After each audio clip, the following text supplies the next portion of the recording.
Why did Fox News yank Judge Napolitano off of the air? And what does this mean about the allegations Trump made regarding President Obama wiretapping him at Trump Tower?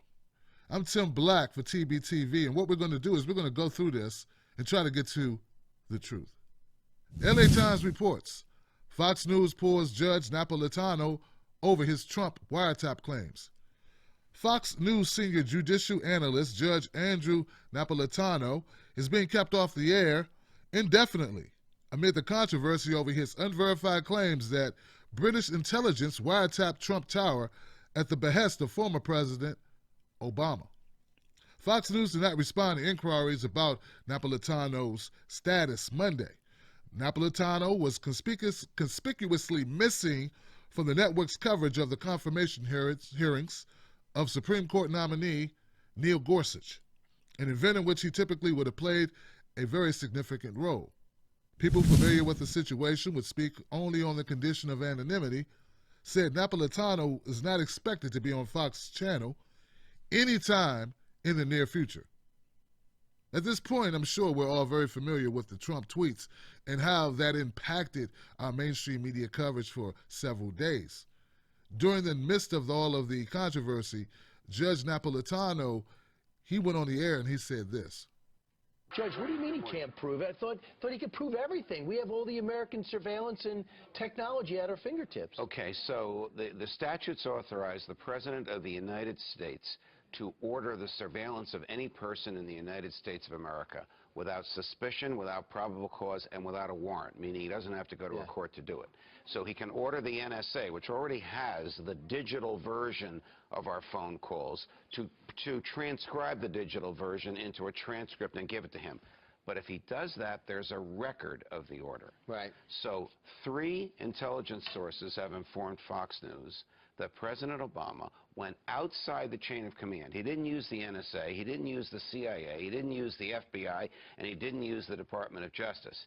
He used GCHQ. What the heck is GCHQ? That's the initials for the British spying agency. They have 24/7 access to the NSA database. So by simply having 2 people go to them saying, President Obama needs transcripts of conversations involving candidate Trump, conversations involving President-elect Trump, he's able to get it. And there's no American fingerprints on this. So it was shortly after this Napolitano appearance on Fox News that White House Press Secretary Sean Spicer rebutted reporter claims during press conferences citing Napolitano's statements in defense of Donald Trump's claims about the wiretaps.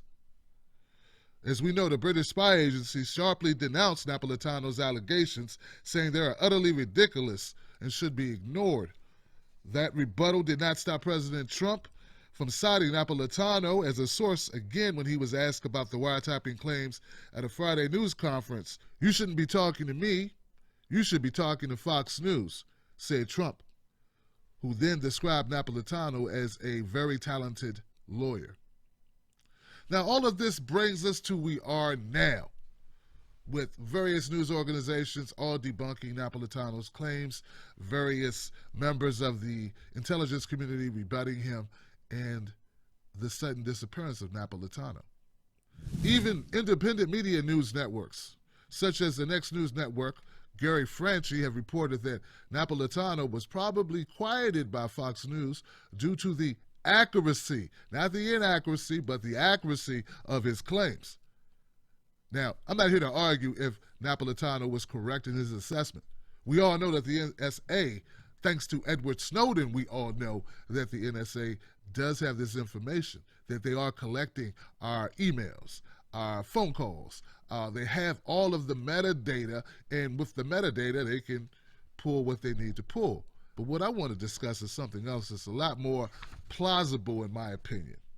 This by the National Memo. Andrew Napolitano's international embarrassment could put Murdoch's Sky bid in jeopardy. See, I was told a long time ago, if you really want to find the cause of something, particularly when it pertains to people with means, such as Fox News, Rupert Murdoch, do yourself a favor, follow the money. So, what does this story have to do with money? What does it have to do with Rupert Murdoch? Rupert Murdoch owns 21st Century Fox. 21st Century Fox is in a bid to buy Sky News.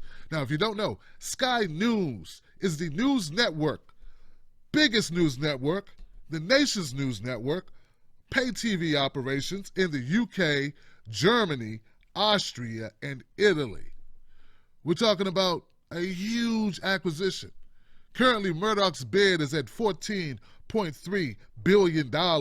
That's for the remaining stakes for the acquisition of the entire pie. Now, do you really think that Rupert Murdoch would put himself in a position to lose out on a huge acquisition like this, all because Judge Napolitano wants to play gotcha with the British spy intelligence organization?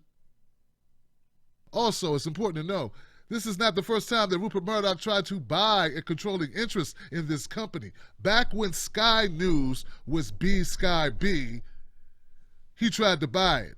2010, Rupert Murdoch tried to purchase this company and was thwarted. Why? Wiretapping claims that circulated, humiliated him. And the decision-making body decided that Rupert Murdoch was not the type of man who should own such a major corporation. So they refused his bid. So now, Rupert Murdoch is back at the table going for this acquisition. And here we go, Judge Napolitano running his mouth, speaking truth or false, depending on what you believe.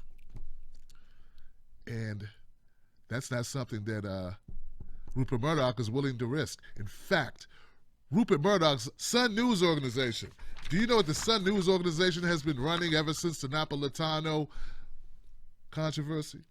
They've been running negative coverage of this story, discrediting Judge Napolitano, a commentator and contributor to Fox News. This is all being done strategically to squash this story, get it out of the newspapers. But the fact remains, as reported by the National Memo, the more the story stays in the news, the less likely British regulators may be to allow the company that started it to dominate the UK airwaves. I told you, always follow the money.